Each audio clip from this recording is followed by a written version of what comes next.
gimana doa Nabi itu kalau berdoa itu nyifati Allah panjang sekali. So, alhamdulillah hamdan katsiran terus kalau tasayyumut ketika Mbah Mun sering ngendikan ihdinas siratal mustaqim siratal ladzina an'amta 'alaihim. Terus uniknya di surat Fatihah itu ya Allah tunjukkan kami ke jalan yang benar.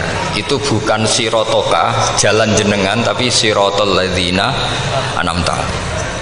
Sama ingat betul ketika Mbah Mun ngendikan Allah itu mboten saged ditiru. Wong Allah mboten dahar, mboten ngombe, mboten tidur. Sing saged ditiru niku nggih padha-padha manusa, sehingga disebut ihdinas siratal mustaqim siratal ladzina. Maka dalam disiplin ilmu sanad itu sampai ada kalimat ekstrim, man ta'alama bila syekhin fasyekhuhu setan. Itu tidak main-main ya.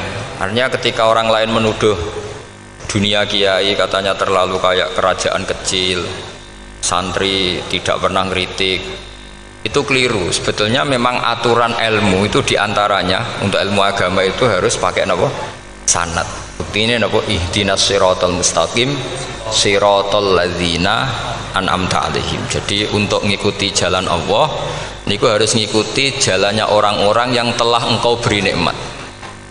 Telah itu artinya finish. Finish itu artinya sudah meninggal. Sama masih ingat betul kalimatnya Mbah Mun, kalau kamu ngikuti orang, kalau ingin kebenarannya permanen, yang sudah meninggal. Potongan-potongan soleh dadakan ngeten kan nggak meyakinkan. Pas ngaji gayanya kayak wong soleh, enggak mulai kumat meneh, soleh meneh, kumat meneh, itu kan nggak meyakinkan. Istighfar gini nangis, karek nonton dangdut gini nyesal. Terus apa ya, nggak jelas no? Terus gak kasil maksiat ya nyesal, gak kasil toat gitu nyesal. Itu nanti ikut partai wa akharuna atarafu bidzunubihim kholatu amalan sholihah wa akharuna sayyi'ah. Jadi orang-orang zaman akhir itu nyampur aduk antara kebaikan dan keburukan. Kayak sampean sering sholat saf awal itu ya baik, tapi ya ono sombongi. Maksudnya ono sombongi, kowe iku sapa wani kok ngarep. Maksudnya itu ya ribet kan. Makanya ada wali jadi wali itu karena kalau sholat itu di belakang. Alasannya aku izin mbek pangeran sawangane kok ngarep. Jadi ilmu itu macam-macam. Bapak riyen sering dawuh nek ana wong istiqomah ngimami masjid itu ya apik. Tapi nek keseringan ya perkarane ambisi mau digenti. Jadi istiqomah itu nek keterusan itu ya dadi ambisi. Mulane gak jelas ngimami masjid terus iku istiqomah apa mau diganti. Artinya apa? Hidup ini gak jelas. Justru gak jelas itu bagus karena ketok menusane, napa? Ketok menusane. Sehingga dalam ilmu fikih itu lucu. Kalau cerita wali-wali top, Abdullah bin Umar niku semadzhab dengan Abdullah bin Abbas. Mboten seneng urip teng tanah haram. Ketika banyak ulama, banyak sahabat senang hidup di tanah haram, alasannya sholat di tanah haram itu seperti 1000 nawa sholat. Tapi yang dipikir beliau bukan sholatnya, maksiat di tanah haram juga lipatannya sama. Maka rumahnya Abdullah bin Umar itu pas ning perbatasan. Nak sholat mbek bojone ning tanah haram, nak tukaran metu. Jadi ono area tukaran itu dikondisikan steril. Jadi masyhur itu. Jadi beliau nak lagi mesra mbek bojone wiridan teng tanah haram, nak tukaran metu sik. Baru tukaran secara meyakinkan karena sehingga kita di Indonesia sebenarnya punya sisi yang luar biasa karena kita tidak maksiat di tanah haram. Jadi bisa saja kita ini orang keren karena tidak pernah maksiat di tanah haram. Walaupun saya nggak tahu kaji atau umroh tambah keren karena nggak pernah maksiat di. Karena banyak juga orang yang nangis di Masjid Haram jebule ngenes, samu naki sing elek bojoku tok. Ra wong Turki wayu, wong Pakistan wayu. Bareng roh bojone wae elek wireng pesek. Terus nangis, ya Allah, samu naki sing elek kok bojoku tok. Nah, berhubung wae haji dikira itu religius, napa? Akhirnya sing wedok gak terima. Samu naki ganteng kabeh sing elek kowe tok.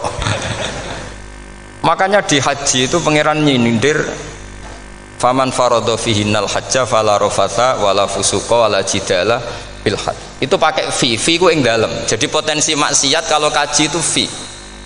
Justru pas haji itu pas potensi maksiat. Wong teng kene matof niku nggon tawaf niku wis masyaallah wong ayu nggih pirang-pirang, wong ganteng nggih pirang-pirang. Terus mari geger, mergo rebutan ngambung hajar macam-macam. Jadi kula suwun ijtihad. Dia napa ijtihad itu harus kita dengar. Jadi di antara mazhabnya ulama termasuk Abdul bin Abbas itu nempat di Taif. Taif itu dari Mekah 3 jam.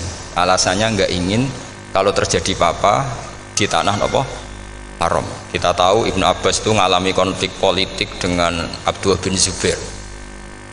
Itu ekstrim betul konflik dua beliau. Akhirnya beliau milih ya, di tanah haram. Wis tukaran-tukaran lah nak raning tanah haram. Maksudnya gremeng, buat tukaran bacaan gremeng lah, gremeng sidik nak raning masjid haram. Artinya jangan kira orang di Indonesia terus ndak hebat, ya hebat, punya sisi nggak maksiat di tanah haram. Ya misalnya sholat gak ngewarep nang masjid haram, jebule sholatnya ya Allah sini wong.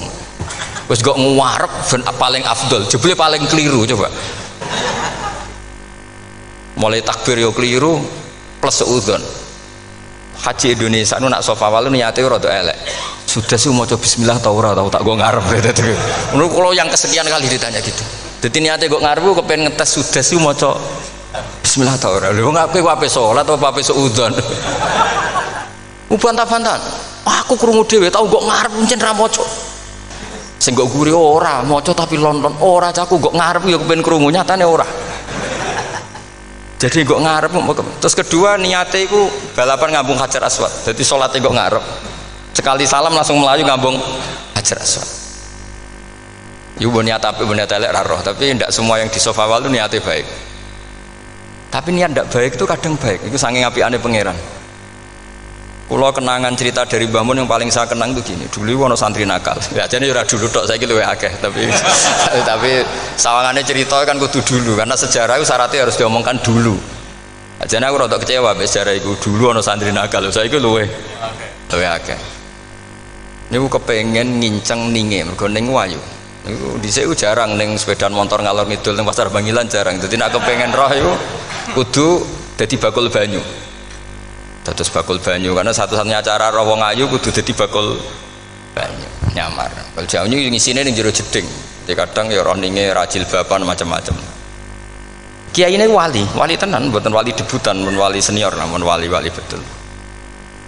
Nah, sampeyan saiki dadi wali kan wis ora ono kuota wali, segelem ra gelem jumlahnya supaya tetap ada terus diangkat ngoten mawon wali.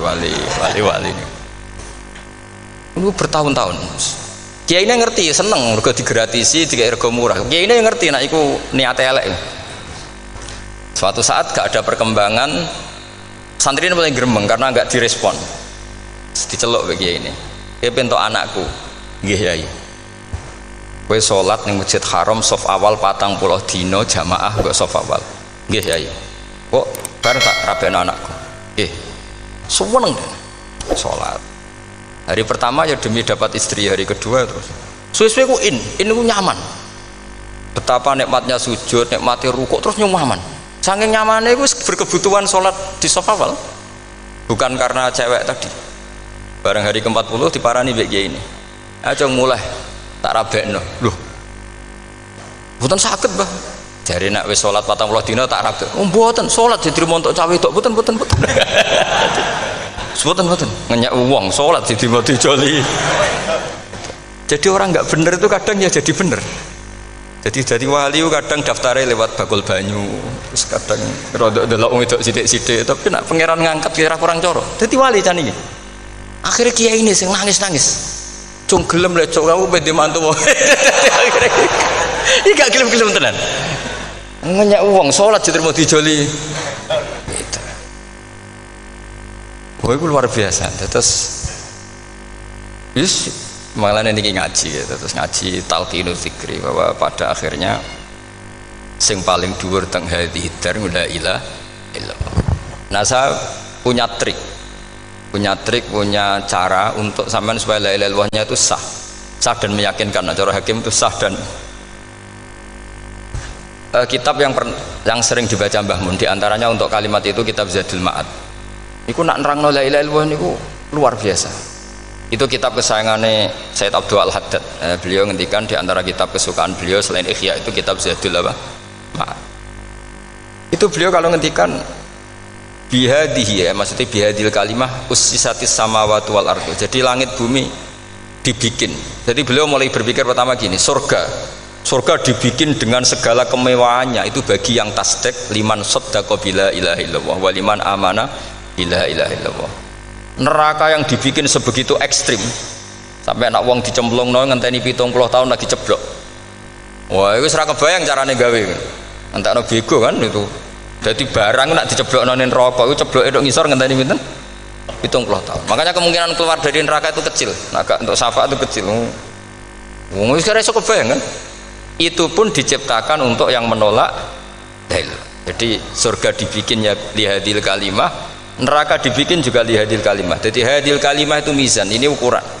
Yang nerima masuk surga, yang menolak masuk neraka. Hisab juga gitu, ada hisab itu ya karena kalimat la ilaha illallah. Orang kafir itu nanti tidak dihisab. Nah cara Ibnul Qayyim, hadisnya nggih ngoten.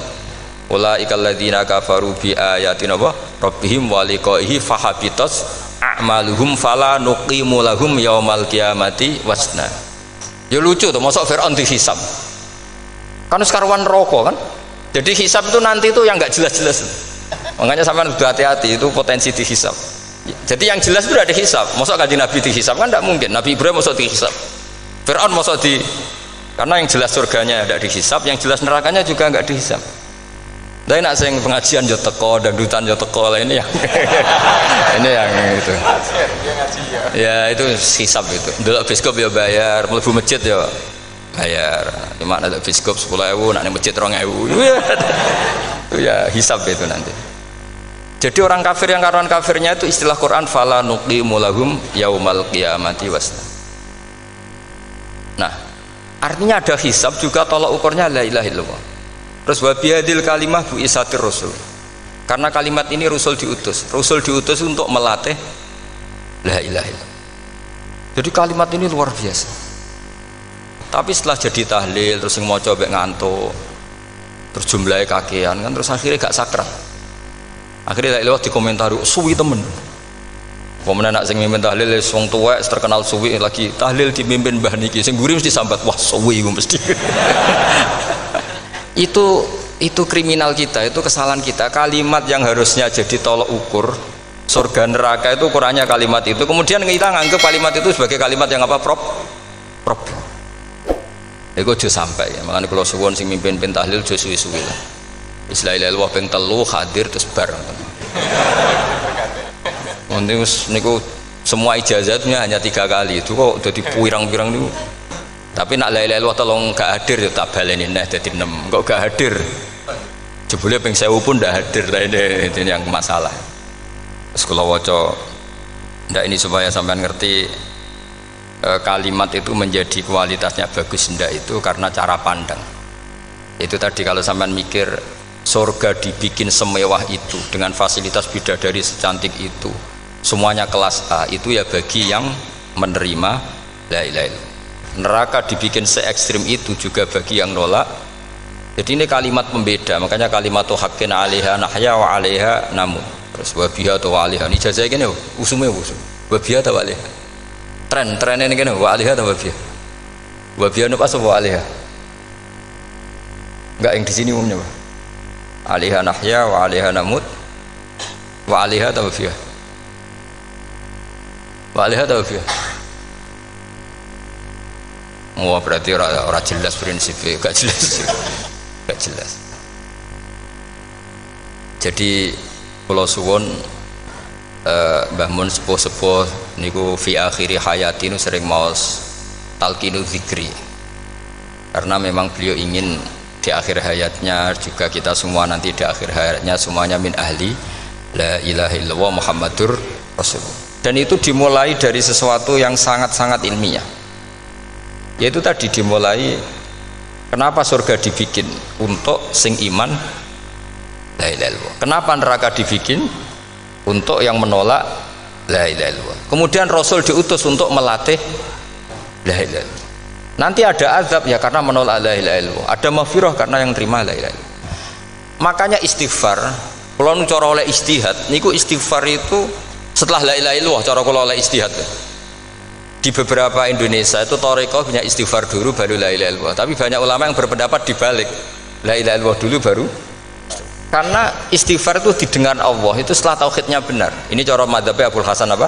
Asyadili, yaitu fa'lam annahu la ilaha illallah baru wastaghfir li dzambika ai li hadil kalimah. Karena orang bisa dimaafkan itu berdasar kalimat la ilaha illallah. Misalnya begini ya. Orang kafir itu kafir terus sampai 70 tahun. Sekali melafatkan la ilaha illallah itu yughfar lahum ma qad salaf. Jadi kullil ladzina kafaru iyantahu yughfar lahum ma qad salaf. Artinya orang kafir itu belum pernah tahlil, belum pernah istighosahan. Ya belum pernah istighfar, tapi sekali melafatkan la ilaha illallah secara sah langsung yughfar lahum ma qad salaf. Berarti dulu mana la ilaha illallah sama istighfar untuk kepentingan dimaafkan Allah? La ilaha illallah cara madzhab Abul Hasan Asyadili, karena alasannya wong kafir sing kafir wae tanpa istighfar asal kalimat la ilaha illallah benar langsung yughfar lahum ma qad salaf. Jadi cara pikirannya Abul Hasan Asyadili itu la ilaha illallah yang benar dan kamu baru istighfar, nanti insya Allah pasti dimaafkan bihaqi la ilaha illallah. Jadi fa'lam annahu la ilaha illallah baru wastaghfir li dzambika bihadil kalimah, karena sahnya istighfar setelah kalimat ini sah. Itu orang kafir yang kafir berpuluh-puluh tahun itu langsung diberi bonus sama Allah yughfar lahum ma qad salaf. Nah, ukuran iyan tahu pakai apa coba? Hei para wong kafir, nak kowe mendo sangka kekafiran, ukurannya pakai apa? La ilaha illallah. Sekali la ilaha benar langsung yughfar lahum ma qad salaf. Makanya ketikane ya Ja'far Shadiq, Sayyid Ja'far Shadiq beberapa lama arja ayatin fil Quran adalah qulil ladzina kafaru iyantahu yughfar lahum ma qad salaf. Dikamane kan ape disisa malaikat, "Lha wong kafir 70 tahun Gusti. Mau celek luwih pisan langsung jenengan sepuro. Mosok kula imam tahlil mboten jenengan sepuro." Tapi masalahnya nak malaikat, tapi kowe golek wajib lha iku semari perkara iku. Mulai masalah kan, bangsa ora ikhlas iku mulai masalah. Nah sing guri malah meneh, tapi kowe ngocel lho mbek gremeng. Mergo kesuwen. Dan nak kesuwen wong gremeng sing dosa sing tahlil apa sing gremeng? Sing tahlil ya melok dosa mergo kesuwen, sing gremeng dosa wong kalimat thayyibah kok digremengi. Nah, terusno sing ngundang ya melok dosa pisan ribet kan.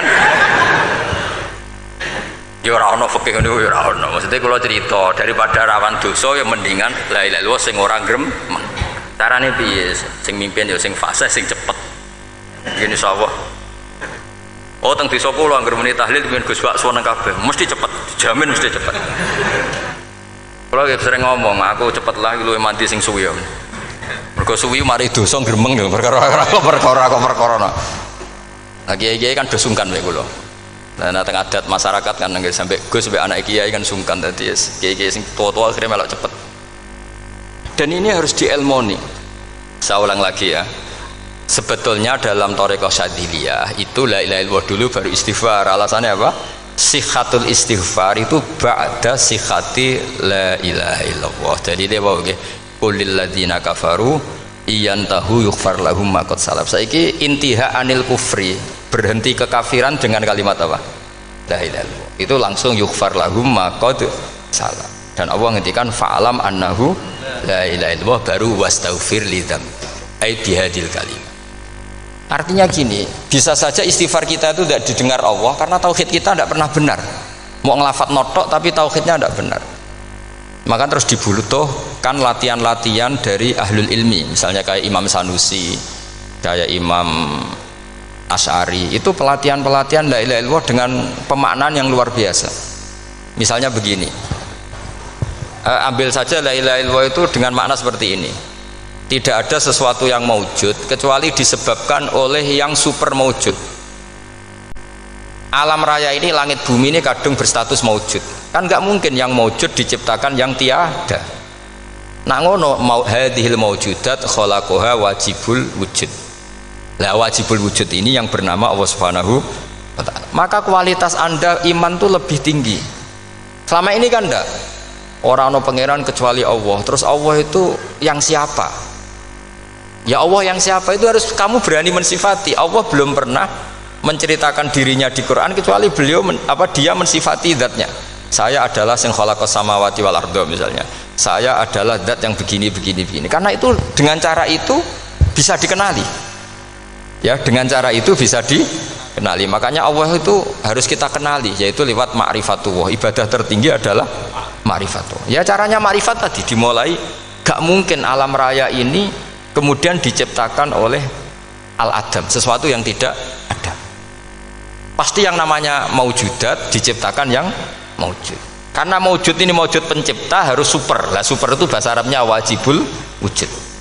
Karena pencipta harus awal. Gak mungkin Fir'aun itu Tuhan lahirnya di bumi, berarti dulu buminya ketimbang Fir'aunnya. Tuhan-Tuhan yang lain juga begitu, masa dulu buminya ketimbang Tuhannya. Makanya Allah pasti Tuhan betul karena bersifat awal, bersifat qadim. Nah kalau kamu mulai latihan gitu, iman kamu itu bil bayyinah, dan syaratnya iman yang benar adalah bil bayyinah. Bayyinah itu jelas welo-welo. Makanya semua nabi memaklumatkan diri, qul inni ala bayyinatim mir rabbi lam yakunil ladzina kafaru min ahlil kitab wal musyrikin munfakina hatta ta'tiyahumul bayyinah. Jadi kamu harus punya otoritatif kebenaran sing sampai welo-welo. Welo-welo itu layak balus syakka wal irtiyab, sudah agak bisa ragu lagi. Nah saya khawatir kalau kita sudah tidak ngaji seperti ini, la ilaha illallah itu mau rutinitas. Pemenang nak kasiat ribet meneh kan. Nak diwaca 1000 kasiat ngene, nak diwaca 2000 kasiat. Wah itu ngawur lagi. Saya itu kemarin ketemu banyak orang pintar lah di Jogja. Itu saya cerita, mereka tanya saya, Gus kenapa engkau jarang berdoa? Saya bilang saya itu sering berdoa, cuma mungkin Anda tidak tahu kata saya. Doa itu syaratnya harus setelah sihatil iman, imannya itu benar. Dulu ketika Gerwani itu kampanye komunis itu gitu, anak-anak kecil disuruh memejamkan mata, ayo kamu minta permen sama Tuhan. Ternyata nggak dapat permen, suruh memejamkan mata lagi, coba minta sama bu guru, terus dikasih apa? Permen. Oh berarti yang ada bu guru bukan Tuhan. Artinya apa? Kalau umat Islam ini Islam ini kamu jual dengan doa, kemudian doa dipakai tolok ukur Islam bener apa enggak, habis kamu. Banyak orang ingin jadi Kapolri, jadi gubernur, jadi apa, ngundang orang-orang kondungo. Wes nyangoni akeh gak mandi, ku mesti dihujat deh. Dan sing donga yang ngerti nak ra mandi, potongan wong seneng duit itu kan insya Allah ra mandi lah kan kira-kira gitu. Jadi korbannya itu Islam kalau terus menerus doa yang dipakai apa? Transaksi. Maka doa itu nomor 2 atau 3, nomor 1 itu ya iman tadi, ma'rifatullah itu nomor 1. Bukan doa, karena kalau doa dijadikan nomor 1 takutnya itu dipakai ukuran. Makanya ketika orang kafir minta sama Nabi, minta itu ya bahasa Arabnya doa, untuk mengubah Mekah jadi begini, untuk mengubah Mekah jadi makmur, jadi ada sungainya, roh. Nabi gak mau. Padahal Nabi kalau doa pasti mustajab apa enggak? Tapi andekan itu diturutin, maka ukuran iman selalu pakai doa. Dan itu bahaya jangka panjang, karena Nabi pirsa pengganti beliau-beliau kamu-kamu yang nanti doanya tidak mandi, itu bahaya, itu tidak prospek cara hitung-hitungan. Iya nak zaman Nabi donga mesti mandi. Nak ketika era sampean, dia nak kiai tenan Pak. Kalau donga ana sugih, nak ora sugih kira kiai kan ribet. Mungkin dhewe kiai ora sugih kan ribet kan. Maka kita sebagai ulama itu punya hitung-hitungan. Nah, beda dengan pakai ma'rifatullah. Misalnya begini, ini contoh paling gampang. Orang kafir itu dulu ngukur kebenaran Muhammad. Mereka tentu manggilnya Muhammad. Muhammad, kalau kamu mengklaim bahwa orang mati bisa hidup lagi, coba mbah-mbah kamu yang sudah mati bangunkan. Kalau bisa berarti kamu benar, kalau enggak ya enggak. Pertanyaannya itu yang faktu bi abaina in kuntum apa? Shodiqin. Pertanyaannya, ngukur kebenaran dengan cara itu yang bikin standar siapa? Nah, Nabi itu sempat terdesak karena itu dipakai ukuran. Tapi kalau pakai ilmu mantek, jawabannya lebih gampang. Ngukur kebenaran dengan cara itu versi siapa? Versi saya. Kamu benar itu kalau bisa membangkitkan orang mati. Terus jari Nabi, ya kalau versi kamu ya kamu yang membangkitkan, nanti ditanya bareng-bareng. Loh ini kan kita seperti itu kan, kita sering. Artinya apa? Islam ini yang bisa mengawal hanya ilmu. Doa itu nomor 2, yang bisa mengawal Islam hanya fa'lam, harus ilmu annahu la ilaha illallah. Ketika orang kafir lo tanya, Muhammad kalau kamu Rasul betul, fasayyir jibala Makkah, Jibalu Mekah kamu jalankan kemudian jadi emas. Dan orang-orang yang mati bangkitkan. Kemudian kita tanya, adinuka hakun amla, agamamu benar apa enggak? Nabi andikan minta kira-kira dituruti Allah apa enggak? Pasti dituruti. Tapi masalahnya, masa menunggu itu? Masa Allah menjadi Tuhan nunggu itu? Allah selalu Tuhan baik orang percaya atau tidak. Makanya Allah tidak mau nuruti. Karena itu jadi problem jangka panjang. Iya kalau Nabi mustajab doanya ketus era umatnya seperti ini. Sing kiai ini bedino dalail ora mesti mandi dongane. Wis asing tirakat lah ora mesti mandi dongane. Nak bab donga niku wis padha wae lah. Misale mesti mandi nak wong waras mesti dienggo donga husnul khotimah, ora dienggo golek sugih. Iku mesti amatir. Lah masalahnya nek dienggo husnul khotimah bagi mereka yang kedonyan ya gak ngefek, dianggap tidak prospek. Panjang kan? Makanya itu pinternya Nabi nomor satu itu al ilmu fa'lam annahu la ilaha illallah lagi wastaghfir li dzambi. Jadi kalau suwon kenapa ini cerita Mbah Mun, kenapa akhir-akhir beliau sering talqinu zikri, sering melatih zikir, itu sirinya diantaranya bahwa kalimat ini harus menjadi kalimat super, kalimat sing alaiha nahya wa alaiha namut wa alaiha nub'ats atau wabiha nub'ats insyaallah ta'ala minal amin. Ya itu tadi, kita sebagai kiai itu ikut menjaga ini, jangan sampai kalimat ini membosankan. Tahlile suwi barbar segitu ram ana sing nyoal la ilaha illallah Muhammadur Rasulullah lane kurang panjang iki wakaf ta ora terus panjang. Niki alhamdulillah syukur sampun rawuh. Tetes kula suwun lah bahwa agama ini dimulai hatta ta'tiyahumul bayyin. Jadi sesuatunya harus benar-benar sampai jelas.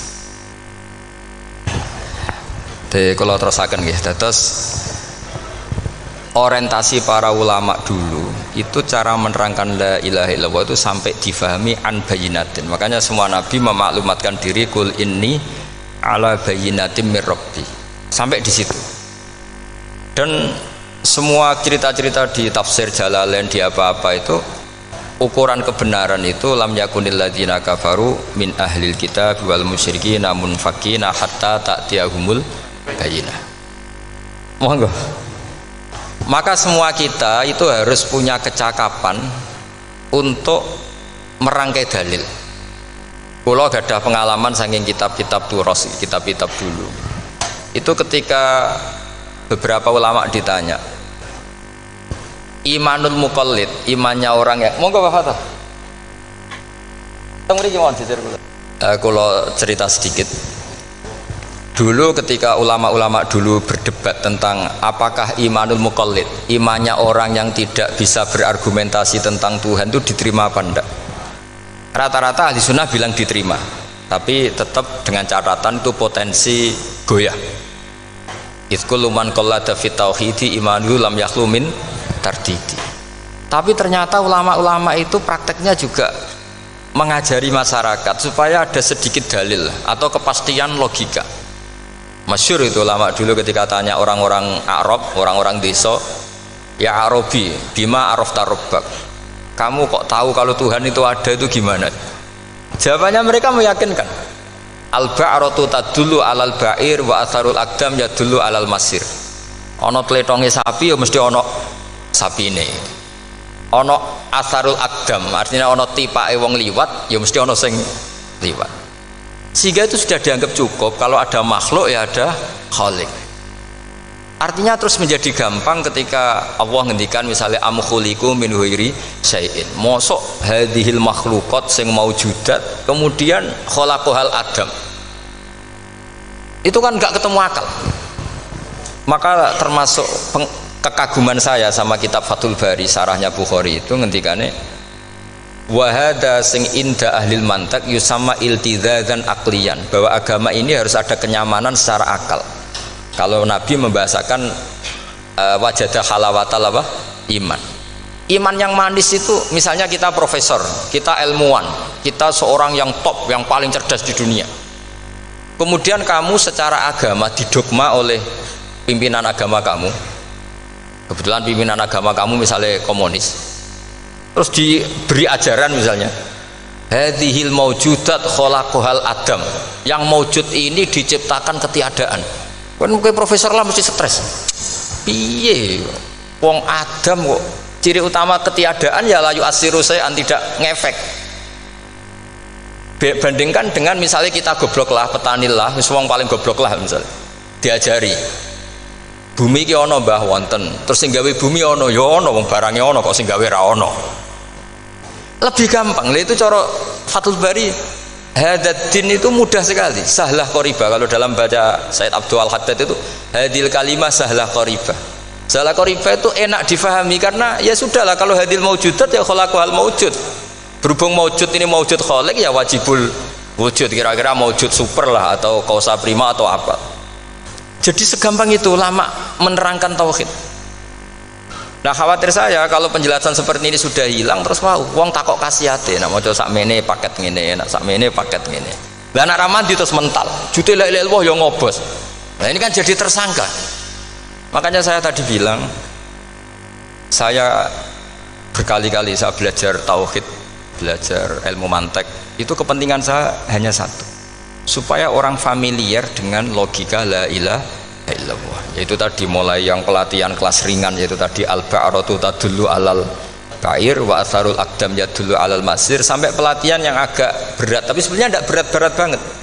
Karena tadi am khuliqu min ghairi syai'in, masa kalian semua yang sebegini hebat maujudat kemudian kamu disebabkan oleh sesuatu yang tiada. Iku mbok sampean profesor lah iku ora iso logika, wong barang ra ono kok nyebabno. Al-aqdam yadullu alal masir. Jadi ono teledong ya mesti ono sapi ini, ono tipak tracaane tak kaki ya berarti ono sing barli liwat. Artinya hadil alam ini atharun min athari kudratil. Terus kalau suwun kalau wau mun maca sanad talqinu dzikri dari Mbah Mun, dan saya berharap kita ini saling menopang. Makanya saya Gus Zofur itu sering belajar mantek sampai belajar usul fikih, karena nggak bisa kita tanpa ditopang ilmu-ilmu seperti itu, tidak bisa, karena banyak khurafat, banyak syubhat. Termasuk penumpang paling gampang adalah Anda berislam secara senang, secara ceria, supaya tidak kepikiran nyuwun sewu pindah agama atau pindah ke yang macam-macam. Makanya diantara rumusnya Islam itu raditu billahi robba. Raditu itu puas, sampean cari di kamus, ridho itu puas, marem. Ojo mbok maca di pangeran Allah pah-pah. Makanya kalau berharap jenengan jangan sering berdoa, nanti gampang kecewa, karena potensi tidak mandinya lebih tinggi gitu loh. Jadi pokoknya seneng pangeran ku sapa sing gawe langit bumi, sing ngekek oksigen ora usah bayar, sing aku elek lah ya payu rabi, nyifati pangeran sing wis terjadi, ora usah bayangno. Wah aku jaluk dadi bupati ya ora jaluk sugih, ribet. Lho kula kecelok wong alim mboten nate nyifat donga nemen-nemen. Sing wis kliwat ya. Ngaku ya wong narukan nyatane payu rabi. Umume wong di mobil kula di mobil. Umumnya wong bingung ya sering melok bingung, sudah pokoknya. Lho kok sampean kok ora top ya coba. Wong melarat sekolah ya ora tamat, ya tetep oleh menghirup napa oksigen. Presiden seneng dadi presiden, kowe ngopi untuk utangan ya wis semeneng. Semulai ra diusir bojo ya wis semeneng. Sebenarnya seneng itu gampang. Mbok yo nyifati pangeran sing wis gampang-gampang lah, kayak di Quran itu nyifati Allah itu alhamdulillah alladzi atamani wa saqoni, aku semelarat lah nyatane kelar mangan. Ya sudah yang gampang-gampang. Lah sampean ndak kakean donga ben sugih. Kula bolak-balik cerita, kula nanti dolani wong elek. Rayu elek sowan kula. Kula kenangan terbaik saya dadi kiai gini. Gus kula dongakno dadi sugih. Tenane, Mbak? Nggih, tak critakno.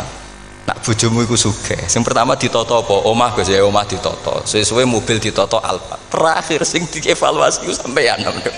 Omah wis apik, mobil wis apik, sing elek apa? Bojo. Mesti sampean kena evaluasi. Iku mesti ya. Akhirnya Srasito. Jadi kalau nu nate bully tiang terbaik lah. Kenangan saya terbaik jadi kiai ini gini ku. Akhirnya iya Gus. Kan gak mungkin omah suwapi, mobil suwapi. Coba yang kamu evaluasi apa tuh? Mulai artinya sudah lah, tidak usah kepengen itu dikurangi lah. Hubungan kita dengan Allah itu mensifati itu, insya Allah pasti lebih indah. Ya misalnya kita Islam ya alhamdulillah alladzi hadana li hadza ma kunna linahtadiya laula Sudah, tapi sekali sampean mikir, tak rewangi Islam ya ora mesti mlebu swarga. Oh, mesti kena was-wase setan tak jamin. Tak rewangi salat ya ora mesti swarga. Tapi nak sampean alhamdulillahilladzi ja'alana minas sajidin wasyakirin aman. Maka alhamdulillah itu kalimat paling keren. Makanya da'wahum fiha subhanakallahumma wa tahiyyatuhum fiha salam wa akhiru da'wahum alhamdulillahirabbil alamin. Jadi pokoke ngoten. Sore pura usah kakek jalo, karena potensi ndak mandi itu tinggi. Sama ndak kutub, ndak ahdal, ndak abdal, ndak apa saja. Yes dongo umume wong-wong lah. Dunya hasanah fil akhirati hasanah wa qina adzabannar. Hasanah mbok piye artine pokoke hasanah. Pokoke hasanah fil akhirati ya hasanah. Senara iso hasanah ya rabi itu jenenge hasanah pokoke sementing. Karena kula niku pengalaman dadi kiai, anggere wong kok kakean donga mesti kakean ngeluh. Ya karena potensinya ada mandi. Jajal sampean ndonga apa jajal? Selama ini kan njuk mapan yo ora tau mapan. Njuk sugih yo rakus, wis diparingi cara pangeran wis maringi jebule sampean ingin lebih. Makanya saya mohon sekali, jadi hubungan dengan Allah itu nomor satu itu syukur. Syukur itu di atas takwa. Di Quran itu ada fattaqullaha la'allakum tashkurun. Jadi takwa itu supaya ke derajat syukur. Karena tadi lah, cobalah dilatih. Saya pernah ngecek orang yang sekarang dugem menikmati maksiat dengan orang yang takwa mensyukuri tidak maksiat, itu nikmatnya itu masih tinggi nikmatnya orang yang syukur karena berhasil meninggalkan maksiat. Makanya kamu yang syukur, bengi-bengi seradih duit ning kamar wudu, bariku ngelamun jujuk esuk. Yes, alhamdulillah gak maksiat. Sekira usah bayangno terus tahajud, qiyamul lail iku para habaib, para ulama itu sekira ramakome lah seperti itu. Sukses ramakome. Tangi turu seradan tempiring wis alhamdulillah. Pokoke sing gampang-gampang ya.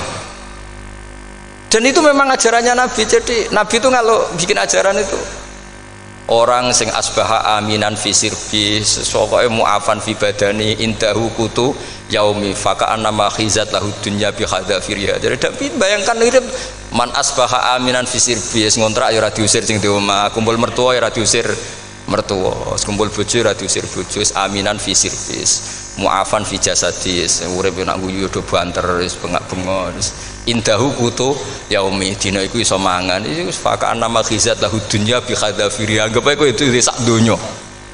Lha wong paling sugih gawe kolam renang paling 100 meter persegi. Kowe ndelok laut renang sak kapoke. Pokoke urip iku sing gampang itu. Kok senengane repot oh. Senengane repot. Pokoke kula kepengin niku jenengan syukur lah pokoke lho nggih malah niki pokoke niki kampanye syukur lah pokoke karena tadi coba yang biasa donga-donga itu dikurangi lah syukurnya dulu yang lho sampean tak arani doa yang mandi itu dimulai apa asana Allah tinggi mana doa dengan syukur Nabi itu kalau berdoa itu nyifati Allah panjang sekali alhamdulillah hamdan katsiran terus wa hamdan wa fi ni'amahu wa yukafi mazida ya rabbana lakal hamdu kama yanbaghi lil jalali wajhika azim sultanik la nuhsi sana'an 'alaika anta kama athnayta 'ala nafsik antal muqaddim wa antal muakhir wus panjang sampean kan gak muqaddimah suwidi dongane sing dawa wis gak diatika blas kula kan sering maos ikhya itu kalau muji pangeran itu sampai lupa Imam Ghazali saking panjangnya. Sama delok donga-dongane Nabi itu. Kalau muji Allah itu panjang sekali. Dongane sithik. Nak jenengan muqaddimah alhamdulillahirabbil alamin sampai angob. Pas donga ya Allah ya Rabbana temenanan. Sudah gak dia tiga itu. Jadi saya mohon sekali bahwa agama ini harus bifarohin wa sururin. Kula donga sing paling kula kenang saming Mbah Mun ngene wis farihina muna amin. Semuanya kita itu pokoknya seneng. Makanya kalau suwun lah pokoknya beragama terus seneng rodi itu bila rodi itu kalau nak maknani marem di pangeran Allah itu marem atau Sayyidina Ali lah kafani izzan antakuna li robban wa kafani fakhran an akuna laka abdan pun Gusti entek bangga kula dadi manusa mergo pangerane jenengan ya cara di pangeran Firaun kan yo ribet wae wis mati tenggelam dadi ton terus wa kafani fakhran an akuna laka abdan kula nu seneng banget mergo dadi kawulane jenengan misalnya dadi kawulane presiden ya iso coplok kawulane menteri kadang ketangkep KPK kawulane wong sugih kadang bangkrut ribet kan Makanya beliau ngendikan kafani izzan antakuna li robban wa kafani fakhron an akuna laka napa abdan. Terus niki kula radi provokatif lah. Semergi zaman akhir sampai pandemi ngeten wis ra syukur wis ribet. Pokoke ra syukur wis ribet. Mbok niki bener apa ora wis ora penting cara kula. Misale kula ora bener sampean luwih nemen. Biasa mawon padha ora bener e. Misale kula salah ya pancen mboten maksum. Misalnya bener ya pantes wong kula dididik Mbah Mun, wis pokoke niki padha pantese. Maksudnya santai mawon biasa mawon. Nah pancen sampean luwih bener timbang kula nggih tetep salah kan. Terus tetep salah kan. Mosok wong bener kok diomongi sing ora bener. Berarti malah sampean yo bagian dari tidak benar itu sendiri. Dengarkan nggih, Quran itu turun mustameknya, pendengarnya itu zaman itu kan orang kafir semua. Makanya pertanyaannya itu untuk jadi ahli tafsir itu syaratnya ada enggak? Ya syaratnya ada, harus paham itu. Lalu syaratnya paham itu apa? Untuk Quran itu syaratnya satu, ya dapat hidayat itu. Karena kalau kita pakai standar apapun itu tidak bisa. Karena banyak orang kafir dulu karena punya pengetahuan yang baik tentang uslubul kalamil Arab, itu Quran turun itu memahami dan faham. Ini termasuk yang diceritakan Shahibus Shahih, yaitu Imam Bukhari. Imam Bukhari itu cerita ada orang namanya Jubair bin Mut'im, itu kafir. Saya ulang lagi ya, Jubair bin Mut'im itu kafir. Dia datang ke Madinah untuk negosiasi Asra Badrin, tawanan perang Badar. Delalah pas itu Rasulullah SAW memimpin sholat maghrib, baca surat Wattur wa kitabim mastur fi raqim mansyur. Si Jubair ini mendengarkan terus. Mendengarkan itu kok enak. Nah dia mulai argumentasi kekafirannya terganggu, logika kekafirannya terganggu. Itu ketika Allah mulai mempertanyakan am khuliqu min ghairi syai'in. Kalau kalian merasa Tuhan, mbok kamu itu merasa hidup tanpa pencipta. Ya sudah, kalau kalian merasa Tuhan sebagai subjek, sebagai aktor sejarah, kalian harus khuliqu min ghairi syai'in. Manusia itu diciptakan tanpa pencipta. Atau amhumul khaliqun, atau kalian memang pencipta. Lalu kalau kalian pencipta, pertanyaannya Allah, am khalaqus samawati wal ard. Apa kalian semua atau mereka yang kafir itu pencipta langit dan bumi? Terus bala yukinun, pasti mereka tidak pernah berpikir sebagai pencipta langit dan bumi. Walhasil ketika surat itu selesai dibaca, Jubair bin Mut'im langsung menemui Rasulullah SAW. Terus dia masuk Islam, ya. Terus dia masuk apa? Islam. Ini bukti bahwa Quran itu bisa difahami orang kafir dan bisa menjadi sababul hidayah. Sebab itu saya pastikan jika Quran itu dikaji orang non-muslim dengan niat belajar, itu harus diberi hak. Wa in ahadum minal musyrikin astajaroka fa'ajirhu hatta yasma'a kalamullah summa ablihu ma'manah. Jika ada orang kafir minta akad aman supaya dia bisa belajar Quran, harus diberi hak. Karena awal-awal Quran itu saking fasohahnya, saking jameknya, saking jelasnya, bahkan aslama Umar mergo bistimaihi atau bisamaihi ayat Al-Quran. Wa kadzalika aslama Jubair bin Mut'im juga ketika mendengar ayat Quran. Pertanyaannya kan, dia ketika mendengar itu muslim apa masih kafir? Masih apa? Kafir. Dan aslama setelah mendengarkan ayat apa? Quran. Ya, ini nanti saya terangkan secara logika mukjizatnya. Terus ini sekaligus pamit kalian pengurus menara juga, utamanya Pak Najib, ya Haji Najib. Saya akan suasananya ngaji seperti ini dan insya Allah selalu pakai Bukhari di bab Fadhailul Quran atau Mukjizatul Quran. Nanti setelah niki do ngopi mulai uteke itu merap. Neng Jawa itu ribet, niki cara disiplin ngaji wis kriminal. Kok ono kopi ono ngaji, mesti wong eling kopi sih. Sajane cara disiplin ngaji kriminal. Tapi wong niki boten disiplin dadi pun kula waca nggih. Bismillahirrahmanirrahim. Ini cerita Islamnya Jubair bin Mut'im. Ya, di Bukhari saya juz 3 halaman 193, kalau di Fathul Bari juz 9 halaman 583. Ini nanti ngaji sampai jam 3. Nanti jadi kalau jam 3 top. Kau yang kerketoke sampean seneng nganti jam 3. Nah kita ora paham nggih seperempat jam. Nggih, haddatsana al-Humaydi, haddatsana Sufyan, qala nggih qala haddatsuni 'ani Zuhri an Muhammad bin Jubair bin Mut'im an abihi. Qala sami'tu an-nabiyya sallallahu alaihi wasallam yaqra'u fil maghrib bit-tur. Falamma balagha hadhil ayat am khuliqu min ghairi syai'in am humul khaliqun. Terus am khalaqus samawati wal ard bal la yuqinun am indahum khazainu rabbika am humul musaitirun. Kada qalbi ayatiron. Kada meh-meh apa qalbi ati ingsun iku ayatiro yang to terbang apa qalbi. Hampir hatiku itu hilang, nyaliku sebagai orang kafir itu hilang karena argumentasi saya kalah. Kalah itu ya kalah. Jadi karena Allah itu sangat rasional. Saya berkali-kali kalau ngaji bilang Allah itu zat paling fair, paling kalau boleh dibahasakan tuh ngajak kita sangat-sangat rasional. Saya berkali-kali ngaji bilang untuk menafikan Tuhan selain Allah itu Allah cara nantang itu sederhana sekali. Qul ara'aytum ma tad'una min dunillah aruni madza khalaqu minal ardi am lahum syirkun fis samawati. Kalau kalian punya Tuhan selain saya, kata Allah, tidak apa-apa. Asal yang kamu tuhankan itu punya reputasi lah. Ketika aku bangun langit itu ya urun-urun tau apa.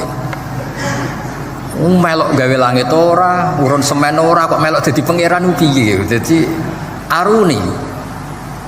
Yang kamu pertuhankan Fir'aun Namrud, ketika aku bikin bumi itu di mana? Kan tidak ikut. Tahu-tahu lahir di bumi, tahu-tahu sebagai Tuhan. Ini apa-apaan itu. Jadi aruni madza khalaqu minal ardi am lahum syirkun fis sama. Jadi kalau kata Allah, ini yang pikirannya Jubair bin Mut'im, enggak apa-apa kamu tuhankan selain saya kata Allah, tapi am khalaqus samawati wal ard. Apa Lata Uzza Hubal punya reputasi menciptakan langit bumi? Enggak kan, bala yuqinun. Lalu Namrud, Fir'aun dan sebagainya am khuliqu min ghairi syai'in. Apa mereka itu lahir sendiri tanpa pencipta? Enggak juga kan? Nah, logika-logika itulah yang menjadikan Jubair bin Mut'im, Sayyidina Umar, Khalid bin Walid banyak yang menjadi masuk apa? Islam. Tapi logika yang dibangun Quran ini kita sudah mulai lupa. Karena tadi surat iki kasihate ngene, sakake Quran. Pakiah mari di duwe, raat nyepet nawang mati kan sudah kasihate sudah. Jadi bayan arah mati-mati diwacana surat napa? Raat. Dia lupa secara fikih itu hukumnya gimana itu? Apa qatil enggak itu? Ada orang mau mati tidak mati-mati, kamu bacakan ro'at langsung mati. Ini pembacanya ini kotil apa enggak? Ini harus dibahsul masail di Masjid Menara. Karena sebelum dibacakan ro'at itu enggak mati-mati, setelah dibacakan mati. Ini kategorinya itu kotlun amdul khoto apa khoto sibul khoto apa. Jadi Quran itu menjadi hilang mukjizatnya kalau kita terus ngomong kasiat ya. Waqiah terus mari di duwe ro'at nyepet nawang napa? Mati. Terus surat Baqarah itu mari tolak napa? Apa terkenalin? Tolak santet ya? Ya sebetulnya enggak apa-apa tapi yo sakake Qur'ane lah, jangan ya tetap fungsi dasar Quran ya dabaru napa? Ayat. Mungkin kalau terangkan. Di sini kada qalbi ayatira. Kula waos ya tengene Fathul Bari. Ka'annahu inzi'ajun inda sama'i hadil ayat atau inda sima'i hadil ayat. Kalau maca 2 kali karena kalau sampean di guru sing macane simak. Guruku maca simak Gus Bak sama tak waca ping pindho inda sama'i hadil ayat untuk inda sima'i hadil ayat li fahmihi ma'naha wa ma'rifatihi bima tadammanathu. Fa fahima al hujjata fastadrakaha bilati fi tabih. Wa dzalika min qawlihi am khuliqu min ghairi syai'in. Terus sampai am khuliqu al makna am khuliqu min ghairi khaliqin wa dzalika la yajuzu. Terus li anna ma la wujuda lahu kaifa yakhluq wa idza batalal wajhani qamatil hujjatu alaihim bi anna lahum khaliqan. Begini kalau terangno nggih, mboten sing sampean kulino argumentasi Quran. Ketika Allah menafikan Tuhan selain dirinya, saya ulang lagi, ketika Allah ingin menafikan Tuhan selain dirinya, sebenarnya argumentasinya itu gampang sekali. Kita tahu di awal juz 6 misalnya qul ara'aytum ma tad'una min dunillah Ara'aitum di tafsir-tafsir akhbiruni. Coba saya kasih tahu, ara'aitum bi makna apa? Akhbiruni. Coba kasih tahu saya. Kalau mereka itu Tuhan apa reputasinya? Aruni, tunjukkan ke saya. Madza khalaqu minal ardi. Ketika aku menciptakan bumi itu mereka urun apa? Fir'aun lahir di bumi, Namrud di bumi, Nabi Isa di bumi. Semua yang kamu tuhankan lahir di bumi. Lalu ketika bumi diciptakan kontribusi mereka itu apa? Mbok kalau yang merasa jadi Tuhan tuh mbok yo gawe lah urun gitu. Gampangane iku ya wong iku ana kualifikasine, nek dadi kiai iku ya tau mutolaah. Tau ngaji bafail macam-macam lah soalnya. Nek dadi wong sugih iku syaratnya ya diwarisan atau pekerja keras. Kan kabeh ana syarat. Mosok dadi pangeran tanpa kualifikasi, dadi presiden yang menang di pemilu gitu. Ini jadi Tuhan kok tidak punya reputasi aruni madza khalaqu minal ardi am lahum syirkun fis samawat. Kok jadi Tuhannya bumi ya reputasinya menciptakan bumi. Lah Jubair bin Mut'im itu orang kafir, saya ulang lagi orang kafir. Terus Allah membombardir dengan argumentasi am khalaqus samawati wal ard. Yang kamu tuhankan apa menciptakan langit bumi? Am khuliqu min ghairi syai'in. Apa yang kamu tuhankan itu wujud begitu saja tanpa pencipta. Wos pokoknya dibombardir gitu. Sampai beliau tidak kuat akhirnya matur Rasulullah asyhadu alla ilaha illallah wa annaka Rasulullah. Jadi dulu itu mukjizatnya Quran itu orang kafir saja tahu. Saking dahsyatnya logika yang dibangun itu saking dahsyat, dan itu murni argumentasi ilmiah bukan jimat mboten. Terus diwaca sakmene ambek poso iku mboten enten ngoten riyen. Yes pokoknya memang ilmiah. Saya punya sekian contoh. Sampean boleh nggak percaya tapi kebangetan arep percaya. Dulu di antara sifatnya Rasulullah, saya sering ya kadang-kadang ya kepengen emosi lah wong dikandani pangeran kok angel ra karuan. Tapi dulu para nabi itu disifati Allah qad ja'atkum bayyinatum mir rabbikum. Orang-orang kafir dulu disalahkan Allah karena sudah ada bayinah. Bayinah itu kebenaran yang ketok welo-welo begitu jelas. Sehingga Allah ketika mensifati kekasihnya yaitu Rasulullah SAW, itu status yang ditonjolkan Allah itu apa? Lam yakunil ladzina kafaru min ahlil kitab wal musyrikin namun fakina hatta ta'tiyahumul rabbayina. Itu siapa? Rasulun minallah yatlu suhufam mutahharah. Orang kafir yang ngotot terhadap kekafirannya baik ahli kitab maupun orang musyrik itu tidak akan tercerabut dari akar kekafiran sehingga datanglah bayinah. Bayinah itu kejelasan yang benar welo-welo. Siapa itu? Rasulun minallah yatslu suhufam. Nah, benar welo-welo itu karena argumentasinya dibenturkan. Saya ulang lagi, dibenturkan. Saya beri sekian contoh argumentasi yang dibenturkan. Saya berkali-kali cerita kalau ngaji. Lama sekali, ya saya ulang lagi, lama sekali cara berpikir orang kafir, entah kafir Cina, entah kafir Quraisy itu sama. Di mana-mana Tuhan itu penyelesai problem. Pikiran mereka kalau problem itu banyak ya Tuhannya harus banyak. Makanya ada dewa petir, dewa dewi keberuntungan macam-macam. Di orang kafir jahiliyah juga sama. Ini Tuhan spesialis hujan, ini Tuhan apa sesuai fungsinya. Sehingga ketika Rasulullah itu datang membawa konsep satu Tuhan, mereka protes. Disebut aja'alal alihata ilahau wahida inna hadza la syai'un ujab. Masa Tuhan satu padahal problem kita ini banyak. Inna hadza la syai'un ujab, ini aneh. Tapi Nabi secara telaten adu argumentasi. Kalau kamu sebagai pembantu, sebagai budak, lalu majikan Anda banyak, semuanya punya perintah yang beda-beda, kamu suka apa enggak? Ya tidak suka Muhammad. Enak mana majikan banyak sama majikan satu? Ya enak satu. Tuhan kamu itu majikan kamu. Kalau Tuhan kamu majikan kamu, kalau Tuhannya banyak, perintahnya beda-beda, habis kamu. Ya sudah, amat Tuhannya satu saja. Itu namanya bayinah. Bayinah itu argumentasi yang enggak terbantahkan. Nah, itu yang disebut hatta ta'tiyahumul. Itu disebut doroba wa mathalar rajulan fihi syuraka umutasyakisuna wa rajulan salamal lirajul hal yastawiyani masalah alhamdulillah. Jadi ketika mereka dijak argumentasi, oke mat, kalau majikan banyak itu gak enak, enak majikan satu. Wa rabbukum sayyidukum, Tuhan kamu itu majikan kamu, maka enak satu. Oke Muhammad, kita terima konsep itu. Alhamdulillah akhirnya mereka Islam. Nah sekarang enggak, berjuang ngamuk ya. Dijak logika itu rapati gelem. Begitu juga tentang syirik. Saya berkali-kali kalau ngaji cerita, saya sebagai manusia mungkin atas nama hati saya sering tidak ikhlas, tapi atas nama ilmu itu saya ikhlas terus, nggak pernah ada ikhlas atas nama ilmu. Saya beri contoh, sampai aku pengen ikhlas permanen, meskipun aku sepotonganmu ya ikhlas, tapi ini latihan, jenenge latihan. Nah ini saya beri contoh, nanti setelah pulang ngaji ini pasti ikhlas, secara ilmu paling enggak. Ya saya ulang lagi secara hati, roh hati banyak kepentingan lah jenenge hati. Lama sekali kita ikhlas mengatakan ini putih, ya kan? Kertas ini putih apa hitam? Putih. Kamu ikhlas gak? Ikhlas kan? Gak ada yang bayar kan? Kamu mengatakan putih kan gak bayar. Terus peci saya ini orang pasti sepakat ini hitam. Dan lama sekali orang mengatakan ini hitam tanpa ada yang gaji. Nah kenapa kita ikhlas? Karena memang faktanya ini putih, sehingga kita katakan putih. Peci hitam faktanya juga hitam, sehingga kita katakan. Pertanyaannya, kenapa ketika Allah kamu katakan Tuhan, kamu udah ikhlas? Padahal kamu mengatakan ini putih-putih, gak ada yang gaji juga mau. Alasannya apa? Karena ini fakta. Gitu. Sekarang Allah Tuhan itu fakta apa enggak?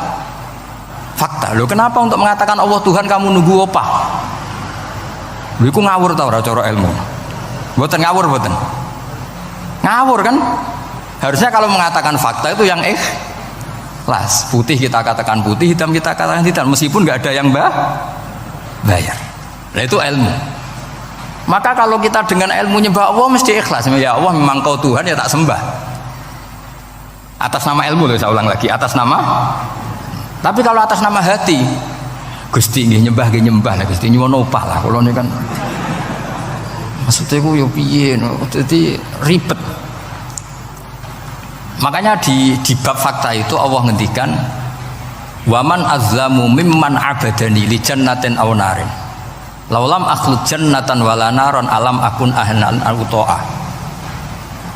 Siapa yang lebih zalim ketimbang orang yang menyembah saya yang karena takut surga atau ingin masuk surga atau takut neraka? Andaikan saya sebagai Tuhan tidak menciptakan surga atau neraka, apa terus saya tidak dituhankan? Umpama pangeran ragai swarga neraka tetap pangeran toh? Tetap pangeran kan?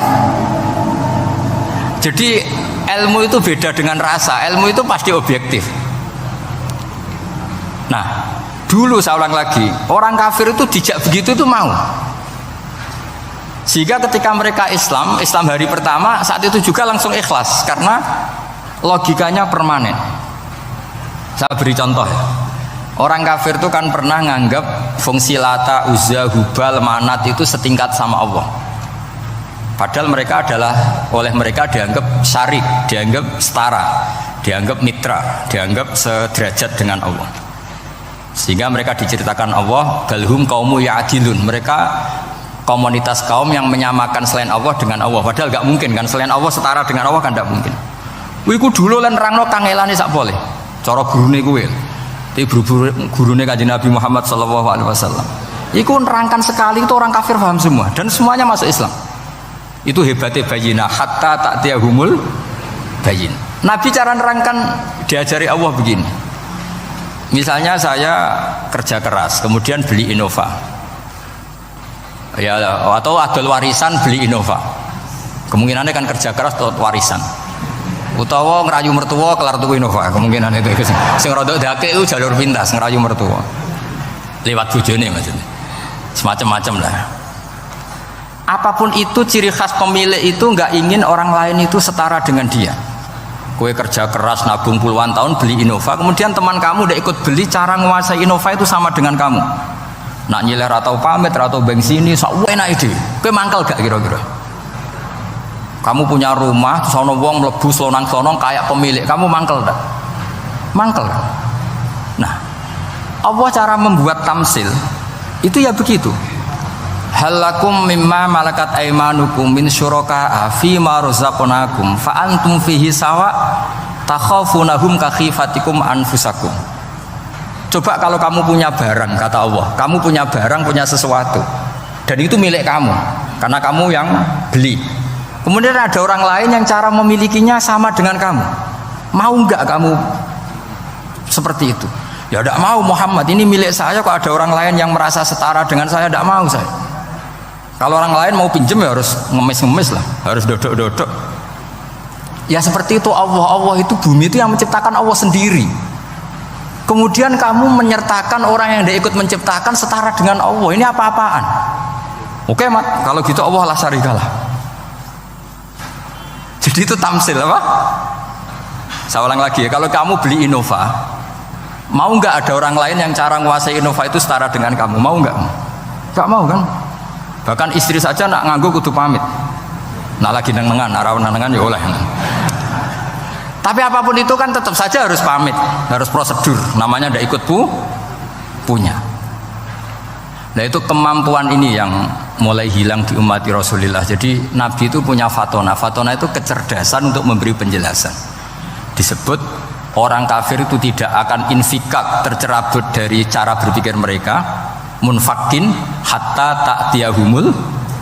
La bayina itu siapa? Rasulun minallah yatlu suhufam mutahhar. Jadi Nabi itu kalau memberi penjelasan itu gampang sekali. Baik itu penjelasan akidah maupun penjelasan fikih. Dulu di Medina itu abkhosun nasi kailan. Orang Madinah itu orang paling curang kalau dagang dulu sebelum Rasulullah datang. Sehingga misalnya mau beli pelem itu mangga itu, pentil ya dihitung pelem. Jadi busron itu kurma pentil ya dihitung kurma. Misalnya kulaan pari hijau hijau wis dituku, padahal urung jelas jadi padi. Nah nanti kalau kena badai angin ya sudah, apa itu uang itu nggak kembali. Ketika Rasulullah datang, Nabi mau tanya, "Congke tuku apa?" Tumbas pelem. Sekarang satu pohon pelem dituku 2 juta, itu rego pelem tar rego pentil. Mbak sampean jawab ya? Pentil kan gak ono regane, sakmene niku. Ndak ketika dibayar 2 juta itu rego pentil apa rego pelem? Pentil lho mboten. Ketika pentil sakmene dituku 2 juta satu pohon itu rego pelem atau rego pentil? Pelem kan? Sekarang faktanya pentil apa pelem? Pentil. Makanya Nabi terus tanya, "Qul ara'aitum in mana'allahu as-samrah fabima yastakhilu ahadukum mala akhi." Banyak tak apa loh hadis-hadis. Andai kan nanti pentil ini kena angin, kemudian 2 juta itu bayari apa coba? Diarani bayari pelem rantuk pelem, dibayari pentil itu wargane 2 juta, dipangan ora kena. Akhirnya orang Madinah sadar betapa buruknya sistem perdagangan mereka. Wong pentil kok diregani 2 juta. Semenjak itu ada fikih boleh jual pentil itu ba'da budui sholahiyah, setelah jelas-jelas jadi pelem. Paham ya? Dan Nabi cara nerangkan gampang. Fabima yastakhillu ahadukum mala akhi. Lalu alasan halal itu apa? Kamu mengambil uang 2 juta atas nama apa? Atas nama pelem ya Rasul, di peleme. Atas nama pentil, mosok pentil regane 2 juta. Jadi akhirnya orang Madinah sadar semenjak itu tidak jual buah-buahan qobla budui sholahiyah, sebelum kelihatan berstatus napa? Samroh buah. Jadi Nabi itu orang yang kalau menjelaskan itu gampang sekali. Dulu itu Nabi pernah dibully orang Bedui. Nabi pernah ngendikan la adwa wala tiarota wala hamah, tidak ada penyakit menular. Ya ada orang Bedui itu iseng itu ya iseng. Ada onta gudiken dijejero onta waras, akhirnya sing waras melok gudiken. Si Bedui ya rodok kurang ajar. Rasulullah ditimbali, ya rodok kacau ngene. Alhamdulillah gak wong kudus nih. Ya Rasulullah, katanya engkau tidak ada penyakit menular. Ini onta ini tidak gudiken, tak jejeri yang gudiken ikut gudiken. Terus Nabi banget pinter ya. Dikira Nabi itu kan kalah ya. Nabi jawabannya enak. Faman a'dal awala. Semua rawi membaca al awala. Mongko te sapa ada maringi nular sapa man al awala sing pertama. Ya nek iki jarimu ketularan iki, lha iki ketularan sapa? Sing pertama gudiken. Wah iku asli lah ya, maksudku ya sing iki. Jadi Nabi itu gak pernah kalah kalau argumentasi. Nah sekarang banyak umatnya Nabi tambah soleh itu tambah rapati iso mikir biasanya. Makanya Mbah Mun terkenal bikin jargon zada khusyuan zada jalan ini. Karena kemampuan fatona itu juga harus diwaris. Saya beri contoh, ini ngaji hujjah, ini masih ngaji tentang Quran. Biar kamu tahu kualitas Quran itu mukjiz betul. Ini tak bacakan dua kitab yang permanen itu Bukhari. Saya bawa usul fikih yang dikarang Abu Bakar Al-Baqilani, gurunya Imam Haromen. Jadi mbah gurunya Imam Ghazali. Imam Ghazali ngaji Imam Haromen. Imam Haromen ngaji namanya Syekh Abu Bakar Al-Baqilani. Itu orang top, orang terkenal sekali. Itu ngarang kitab namanya I'jazul Quran, itu yang dipakai hampir semua ulama itu. Saya pernah belajar itu pas musim haji. Saking sakralnya kitab itu tak baca berkali-kali pas musim haji, I'jazul Quran. Orang kafir itu kan otaknya sudah error, tapi kandanannya angel. Dan itu kalau kita salah ngelola argumen itu bisa kalah ya. Saya beri contoh ya. Ketika Nabi Musa memaklumatkan sebagai nabi, itu Fir'aun tanya, "Wa ma Rabbul Alamin?" Lalu Tuhan Rabbul Alamin itu siapa? Jawabnya Musa ge normatif, Rabbus samawati wal ard, yang nuhani langit dan bumi. Fir'aun enak aja, gampang. Ma'alim tulakum min ilahin ghairi. Saya jalan-jalan kemana-mana yang dituhankan di bumi saya, berarti ya saya Tuhan. Soal kemungkinan Tuhan di langit, terus Haman dipanggil. Haman itu arsitekturnya Fir'aun. Ya Haman ibnili sorkhal ali abluhul asbab samawati fa'attali'a ila ilahi Musa. Haman, bikinkan piramida yang tinggi supaya saya bisa melihat Fir'aun. Tuhannya siapa? Musa. Wa inni la'adzunuhu kadziba. Diulang beberapa ayat, ada wa inni la'adzunuhu minal kadzibin, itu ada beberapa ayat malah. Musa kan kaget. Oh ini nak piramida dadi Fir'aun munggah mesti ra roh pangeran.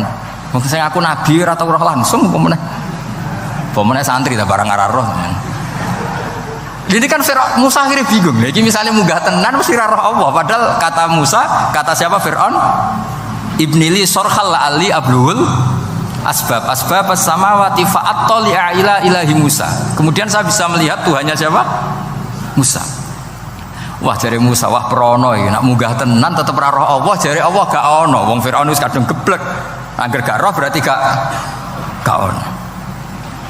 Apa yang dilakukan Nabi Musa? Beralih argumen. Saya ulang lagi, beralih argumen. Ya sudah, definisinya tidak seperti itu. Tuhan definisinya tak rubah. Rabbukum wa rabbu abaikumul awalin. Sing mengerani buyutem. Wah, iku langsung sak majelis separuh itu iman. Wah, iki nak Fir'aun pangeran, buyut-buyute ora ono pangeran. Karena pangerane datang terlambat. Ini aneh iki pangeran dhisik buyute piye? Wong buyute ra pangeran kok putune pangeran. Akhirnya Fir'aun langsung cara Jawa asemane wah entek. Nah, makanya kalau Syekh Nawawi ngendikan, kalau debat kok wis muring-muring wis ra ilmiah. Makanya terus Fir'aun la as'alannaka minal masjunin, tak penjara gue. Dia sudah ada ilmiah lagi. Ketika Rabbus samawati wal ardi, Fir'aun masih berusaha ilmiah. Saya kemana-mana dituhankan fil ardi, maksudnya di bumi. Soal kemungkinan di langit, saya nanti bikin bangunan, mau lihat Tuhanmu Musa. Tapi ketika dipojokkan dengan Rabbukum wa rabbu abaikumul awalin, yang nuhani nenek moyang kamu, entek Fir'aun. Waduh, aku di bapak di mbah. Mbahku ya ora pangeran kok putune pangeran. Berarti mbahku tanpa apa? Pangeran. Wah ribet nih. Penjara Musa. Jadi emosi deh karena sudah enggak bisa debat sudah. Jadi semua nabi itu ciri khasnya itu punya kemampuan argumentatif. Makanya nabi itu harus fatona, harus punya kecerdasan. Dan itu juga yang dilakukan Quran ketika nafyu uluhiyati ghairillah, ketika menafikan bahwa selain Allah itu pasti tidak Tuhan. Ya tadi, kalau Allah itu punya pesaing sebagai Tuhan, ya namanya Tuhan, reputasinya ya aruni madza khalaqu minal ardi am lahum syirkun fis samawat. Mungkin kalau orang-orang tajwid hanya nekuni fis samawati tuni, itu fis samawati tuni, itu kan urusan tajwid ya. Tapi kalau kita yang ahlul makna itu nekuninya kalau merasa Tuhan itu ya punya reputasi. Di antara reputasinya itu ikut menciptakan langit dan bumi. Nah dengan demikian namanya bayinah. Bayinah itu kebenaran yang ketok welo-welo. Sehingga orang kafir itu tidak bisa berbantah-bantahan lagi. Nah, ini disebut lam yakunil ladzina kafaru min ahlil kitab wal musyrikina munfakina hatta ta'tiyahumul bayinah. Bayinah itu siapa? Rasulun minallah ya telu suhufam mutahharah. Makanya orang kafir dulu itu matur nuwun tenan mbek Islam. Mergo qad ja'atkum bayyinatum mir rabbikum. Terus ini yang terakhir karena saya tabarruk sama para sahabat. Ketika tahun kedua, tadi Gus Zofur menyinggung perang Badar. Ketika tahun kedua, itu baru kedua dari Hijriah, itu para sahabat itu sudah banyak yang hafal Quran dan paham, padahal baru tahun kedua. Yaitu yang bawa itu Mus'ab bin Umair. Itu ketika Rasulullah mau perang Badar dan istasyar, meminta musyawarah sama orang-orang Ansor, istasyarul Ansor. Karena orang Ansor itu hanya punya kompensasi, jika engkau ya Rasulullah ke Madinah, Yasrib dulu, maka kita akan melindungi engkau sebagaimana kita melindungi nisa'ana wa abna'ana. Tapi masalahnya perang Badar itu Rasulullah harus keluar dari Madinah. Rasulullah sehingga khawatir jangan-jangan orang Ansor tidak berkomitmen dengan perjanjian itu, karena itu di luar apa? Perjanjian, karena sudah keluar dari Madinah. Ketika istasyarul Ansor, apa kata itu? Mikdad bin Aswad, ada yang nulis Mikdad bin Amr, karena bapaknya namanya Amr, cuma dia masyhur disebut Mikdad bin Aswad. Ada rawi yang mengatakan itu Sa'd bin Mu'ad, tapi yang jelas itu Mikdad bin Aswad. Ini ingat ya, tahun kedua dari Hijriyah. Apa kata Mikdad? La naqulu laka kama qalat Banu Israil fadhhab anta wa rabbuka faqatila inna hahuna qa'idun walakin idhab anta wa rabbuka faqatila inna ma'akuma muqatilun. Ya Rasulullah, kamu jangan khawatir kalau kita-kita ini pecundang kayak orang Bani Israel. Orang Bani Israel itu kurang ajar sekali. Mereka yakin kalau Musa itu orang hebat, dan tentu Allah adalah zat yang super, ala kulli syai'in qadir. Kalau Allah itu superior, kemudian kamu kenapa susah-susah ngajak kita? Buat jenengan sama Allah datang lawan Jababiro, tak tunggu beritanya. Itu kadang-kadang santri sekarang ya kayak Bani Israel. Itu kalau ngerti kiainya keramat, misalnya Gus Zofur lari seminar keramat, terus kiai itu sudah serau diaturi. Jadi kadang keyakinan itu ya salah. Seperti tadi, Nabi Muhammad itu para pangeran, nak perang rasa dibantu, kan bisa melibatkan Jibril, Israel, kan selesai. Itu bisa fatal kalau seperti itu. Banyak loh kiai-kiai keramat ngeluh itu karena santrinya terlalu kultus keramat, terus santrinya orang mikir kiai ini buatan nyindir fakta gitu, terus biasa mawon. Dan terus menurut saya itu tradisi yang salah. Kalau di Sidogiri itu santri yang paling miskin pun itu misalnya akhir sana, tapi nggak perlu ditiru, itu orangnya ikhlas, nggak perlu ditiru. Itu misalnya santri satu sih urunan 10.000-an, 20.000-an diaturkan gurunya. Karena adat Madura itu panen jagung ya gurunya punya hak, panen apa saja ya gurunya. Itu tidak nunggu kaya. Kalau adat sana kan tidak nunggu jadi alumni, jadi kaya baru ingat kiainya. Itu kalau tepahan kiainya sudah meninggal kan terus repot gitu. Itu kata orang tadi siapa itu Mikdad bin Aswad. La naqulu laka kama qalat Banu Israil. Fadhhab anta wa rabbuka faqatila inna hahuna qa'idun. Walakin idhab anta wa rabbuka faqatila inna ma'akuma muqatilun. Tapi silahkan ya Rasulullah, engkau berangkat, kita akan mengikuti engkau ikut perang. Artinya apa? Mereka bisa memahami Quran meskipun itu kisah tentang Bani Israel. Mereka tahu sindiran Quran, mental yang benar kayak apa, yang salah kayak apa. Dan itu yang ditiru kitab Fathul Mu'in. Misalnya kitab Fathul Mu'in menulis begini, misalnya waktu sannu misalnya as-sholat binasatin atau wayusannu nasatun di sholatin, disunatkan kalau mau sholat tuh sumringah, kelihatan happy, kelihatan senang. Wayusannu nasatun di sholatin, terus di penjelasannya sederhana, fa inna Allaha ta'ala dzamma li tarikihi wa qala wa idza qamu ila sholati qamu kusal. Kalau mau sholat tuh harus kelihatan sumringah, happy, kelihatan senang, isek, bronto, mau sholat, mau ketemu Allah, munajat. Karena Allah tuh mengkritik orang yang meninggalkan nasyat, yaitu kalau mau sholat aras-arasan. Terus beliau menyitir wa idza qamu ila sholati qamu kusal. Sehingga ketika kita baca tentang orang munafik, bukan berarti terus orang munafik di sana, kita di sini. Seakan-akan kita terbebas dari sifat orang apa? Itu bukan da'bu ulama'ina, bukan ahwal ulama'ina. Ahwal ulama kita ketika baca Quran adalah otomatis kita memahami. Dan memahaminya itu bisa mafhum yang luar biasa kayak tadi. Kayak yang saya ceritakan tadi Harun Ar-Rasyid, kayak siapa tadi Mikdad bin Aswad, dan kayak tadi Fathul Mu'in misalnya. Sama dengan model-model karangan Imam Ghazali. Imam Ghazali kalau ngarang kitab itu sebenarnya sederhana. Setelah kita teliti itu semuanya ya sederhana sekali. Artinya ayat yang dikutip itu sering kita baca. Tapi beliau secara indah, secara menakjubkan, itu bisa ngambil kesimpulan yang luar biasa. Saya punya kitab Mufrodat yang dikarang oleh beberapa ulama, dan beliau cerita tentang kehebatan Sayyidina Ali dalam menafsirkan Quran. Kata Sayyidina Ali, saya tidak bisa membayangkan dahsyatnya angin ketika mengobrak-ngabrik kaum Mu'ad. Karena anginnya angin balelo, katanya gak terkendali. Ya, karena Allah punya tradisi begini, kata Sayyidina Ali. Wa in min syai'in illa indana khazainuhu wa ma nunazziluhu illa biqadarin ma'lum.